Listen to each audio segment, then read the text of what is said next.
tayong mga members ng Hosanna Bible Baptist Church. Some are active in the sanctuary, some are scattered abroad kung saan-saan tayo naroon.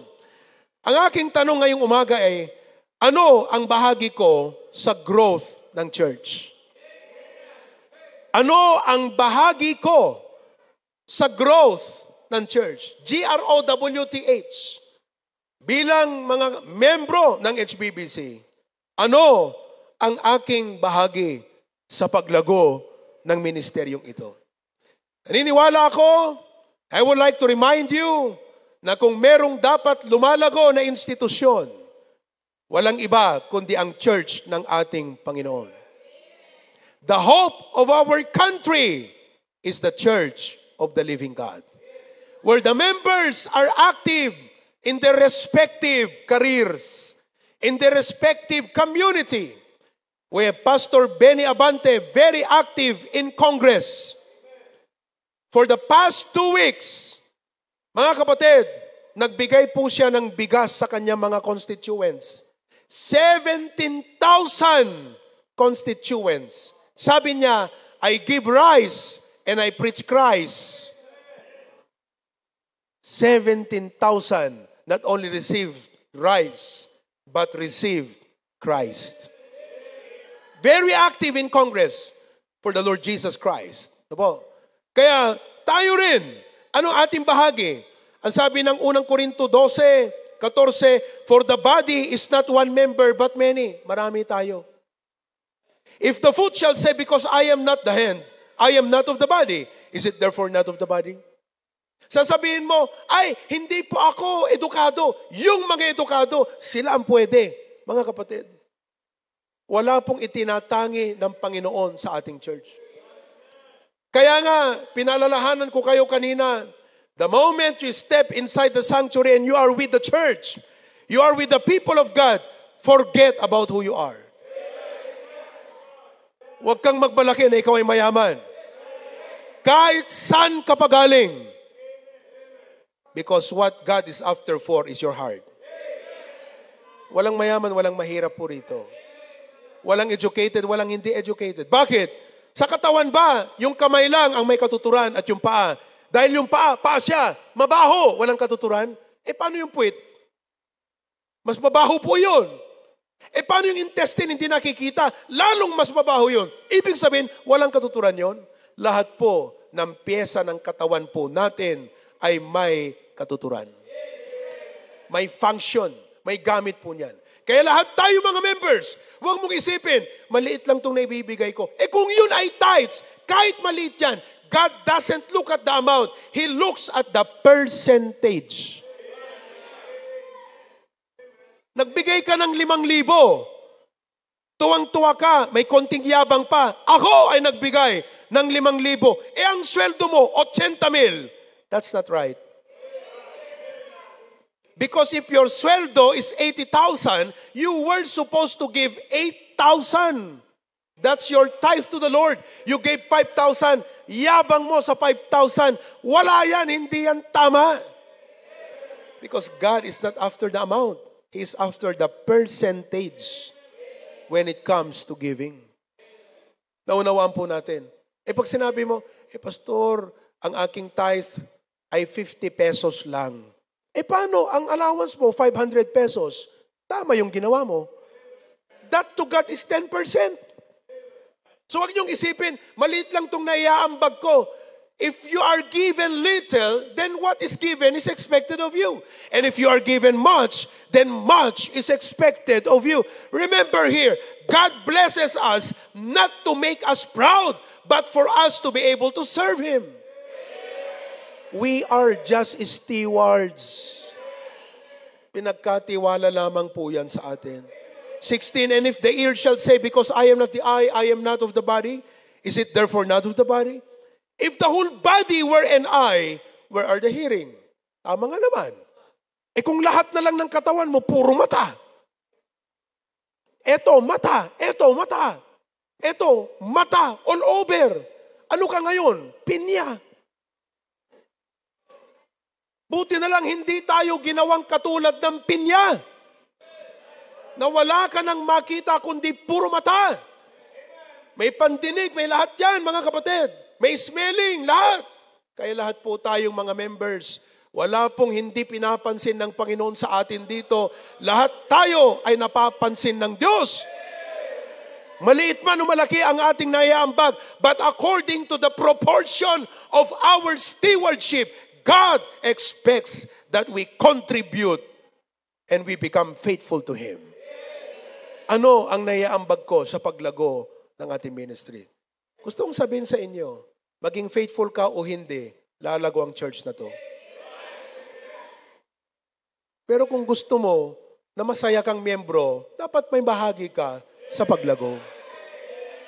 Because whether you will support or not, God will cause this church to grow. Sabi ng ganyan if people will cease to worship Him, God can turn the stones to be worshipers. Yung mga walang buhay na bato ay pwedeng sumamba sa Panginoon. Dahil ang mga Kristiyanong buhay ay naging pusong bato. Mga kapatid, anong maiaambag ko? Letter G, the gospel. Am I sharing the gospel? Alam niyo pinakamagandang gawin natin, mga kapatid? Share the gospel. Pastor, I don't know how to share the gospel. We have our soul-winning training. At magsisimula ulit tayo ng soul-winning training. Discipleship training. Now, you cannot share the gospel. You win people to Christ. Bring them to church. Anong silbi, mga kapatid? Na ikaw ay binagay ng Panginoon sa lugar na yan. You know? Those in the medical field are expected of God to bring those in the medical field to Him. Kung ikaw ay negosyante, inaasahan ng Panginoon nang mailapit mo sa Kanya, kapwa mo ring negosyante.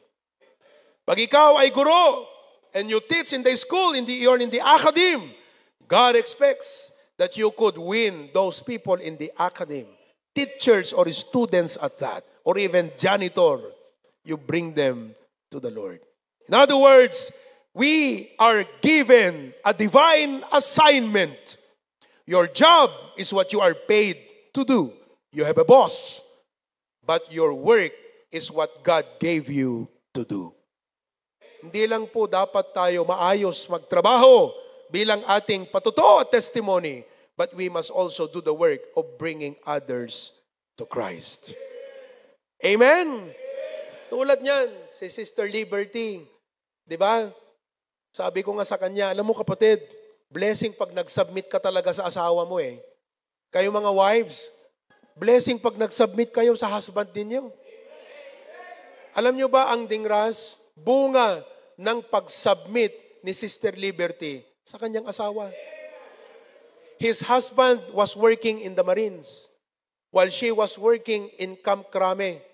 Marines yung kanyang husband. Naunang mag-retire si Sister Liberty. Sister Liberty is from Zambales.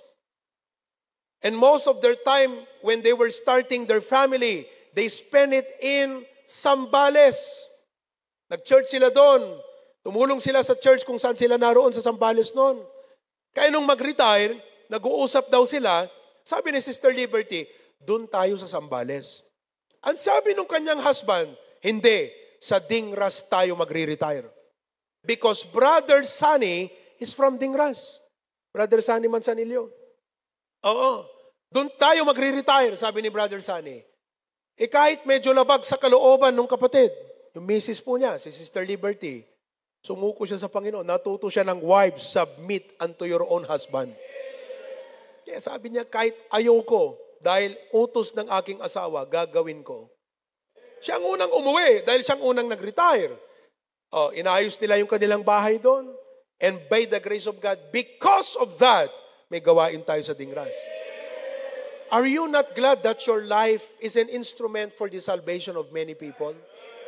Walang perang pwede mong itumbas dyan, kapatid. Kahit milyones pa ang ibigpakita mo sa aking laman ng bangko mo, pag walang kahit isa dyan na kusing na naging instrumento sa ikaliligtas ng mga kaluluwa, walang kwenta ang milyon-milyones mo sa bangko mo. Because one soul won to Christ is worth more than all the riches of this world. How can we help in the growth of the ministry? by sharing the gospel. Baka may mga kakilala po kayo na taga Ilocos Sur, ipanalangin nyo na. May loved ones kayo, ipanalangin nyo na. Wagkat sooner or later, we are going to start a work in Ilocos Sur. Letter R, how can I contribute to the growth? Gospel, letter R, responsibility. Paano ako magiging bahagi sa paglago ng church? Responsibility. Sabi ng 1 Corinthians 4:2, it is required in every steward that a man be found faithful. Pag ikaw ay pinagkatiwalaan ng ministry o gawain sa church, be responsible. Be a model of responsibility. Responsible po ba tayo? Pagkakala nyo, napakalaking bahagi sa paglago natin, itong mga ministries natin. Yung choral, were you blessed with the song of the choral? Not only the song, but their singing. Ang ganda, no po? Iniisip ko, sabi ko, Lord, thank you, ha? Thank you for giving me my wife, who is very talented in singing. Kasi hindi ko talent kumanta, ang talent ko tumugtog. Siya hindi niya talent tumugtog, talent niya kumanta. What a compliment. What a combination. Ayan, siya nagtuturo dyan sa ating koral. Hindi ako mahihiya na kahit saan ako mag-preach, kahit sa Malacanang pa. Pag isang araw, pinag-devotion ako doon sa Malacanang, paawitin ko ang koral natin dyan sa Malacanang. Malacanang of the North. Yan. Pwede, mag-record lang muna kayo doon sa Malacanang of the North. Diba? But they are contributing to the growth of the church. Meron tayong isang kapatid na matagal nang hindi nakakapag-attend ng ating gawain. Tagal na. Okay? Nakwento niya sa akin, sabi niya, alam mo, Pastor, bakit ako nakabalik sa ating church? Kasi ganito yan, sabi niya. Nung pandemic, something came across my Facebook. Nakita ko, ang ganda naman ng choir na to. Saan church kaya to? Hindi niya alam. Yung church niya yun. Eto, ang ganda naman ng choir na to. Nabibless daw siya sa choir na yun. Hanggang sa nung na-find out niya mga kapatid, na yung church na yun, dito sa atin. Ayun, binalik siya ng Panginoon. Praise God. She's a faithful partner of our ministry today. Di ba? Kaya lahat po yan. Kayo mga orkestra, ganyan-ganyan lang kayo. Ganyan na talaga kayo. That's why you need to strive. Be faithful with your responsibility. Akalain mo ba, kung isang araw, we would not need to invite the Eser Foundation any longer? Nandun ba kayo nung tumugtog ang Eser Foundation sa Robinson? Can you imagine that? Ang kauna-unahang church na nakagawa, mga kapatid, ng ganyang programa sa Robinson. Maliban sa simbahan ng Katoliko, na kada linggo ng hapon may misa ron. Mga kapatid, isang araw, siguro sa SM, gagawin naman natin yan. Na kada linggo ng gabi, merong misa ang mga Baptist. Hindi misa, simba. May service tayo doon. Pero look, the Eser Foundation played. And all of those people who got involved, ang ating mga MC, ang lahat ng mga coordinators, lahat tayo may bahagi doon. Ang daming nanood, mga unbeliever, mga kaibigan ng ating mga members, they watched and they were blessed. Ulitin natin yan by the grace of God. Kung hindi kaya ngayong December, mga kapatid, sa November. Palagay nyo. Masyadong napaaga. Kaya mag-practice kayo ng maigi. Responsibility. Baka akala nyo, yung mga naglilinis ng ating kapilya, hindi nakakatulong sa paglago ng church. Mga kapatid, when you come here, this is one of the cleanest sanctuaries you could ever go to attend. Totoo yan. Kaya dapat lahat ng ating mga sanctuary, mga kapatid, malilinis po lahat yan. Dust-free. Grabe, walang alikabok. Opo. Kung amoy alikabok dito, mga kapatid, inuubo na kayong lahat. Amen?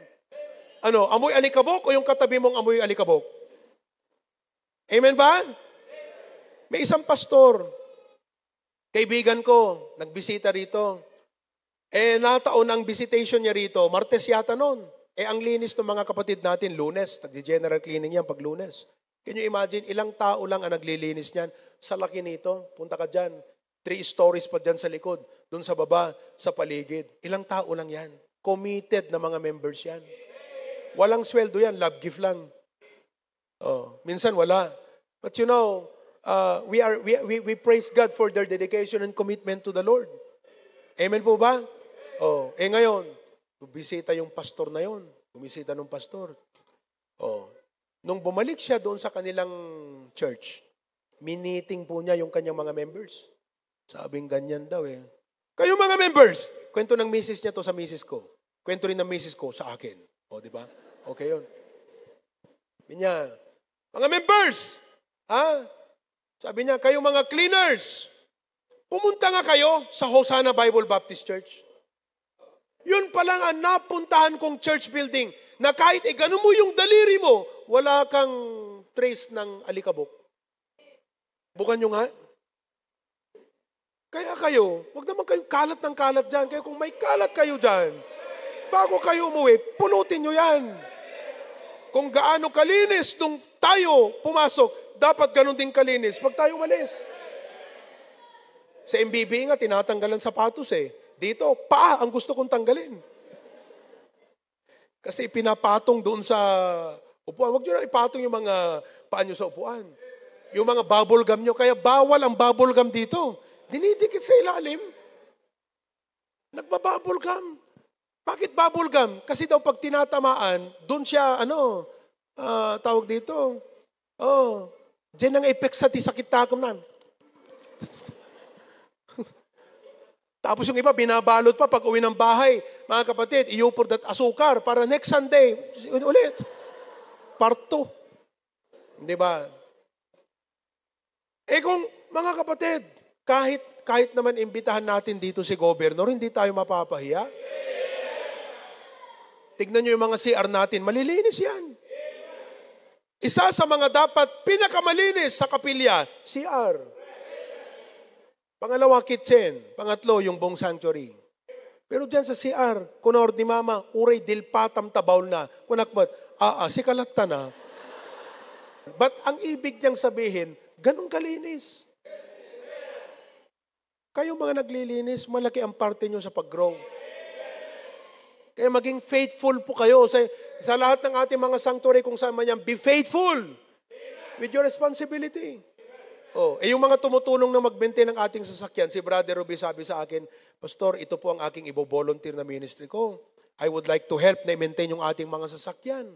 Yung mga sasakyan na yan, pinagsusundo ng tao, pinaghahatid ng mga members at kung saan-saan. Mga kapatid, amen? Lahat, mahalagang inyong mga bahagi. Mga ushers, ngiti naman dyan.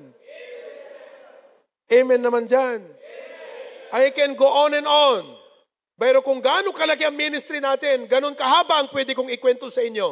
Pero dapat magtapos na tayo. The end, mga kapatid. Tuloy natin next time.